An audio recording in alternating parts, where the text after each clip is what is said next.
হরে কৃষ্ণা, আপনাদের সবাইকে স্বাগত জানাই মায়াবুস লাইফে। তো আজকে আমরা বাড়ি যাচ্ছি। রাস্তায় খুব সুন্দর মন্দিরের দর্শন, আর গোশালায় মনে হয় একটা বিয়ে হয়েছিল, তো অনেক সুন্দর করে সাজানো হয়েছে।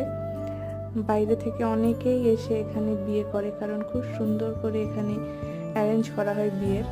তো গোশালার সামনেই অনেকগুলো হনুমান বসেছিল। তো তারপরে আমরা বাড়ি গেলাম। খুব সুন্দর দেশি, এটা হচ্ছে কাগজি লেবু, খুব সুন্দর দেখুন কত বড় হয়েছে। এটা হচ্ছে এই সাইজ হয়, আর একটা হয় লম্বা সাইজ। লম্বা সাইজেরটা আমাদের কাছে নেই, এটা হচ্ছে ছোট। এটাই লম্বা হয় আর এটা সিজনালি, এটা সিজনে হলে লম্বা হয়। আর এটা ছাদ থেকে ছিঁড়েছি আমরা, নিচ থেকে ছোট। তারপরে একটু মন্দিরে গিয়েছিলাম, রাধা মাধবকে অপরূপ সুন্দর লাগছিল। তো এই ভিডিওটা এখানে রাখছি, আবার দেখা হয় পরের ভিডিওতে। হরে কৃষ্ণা।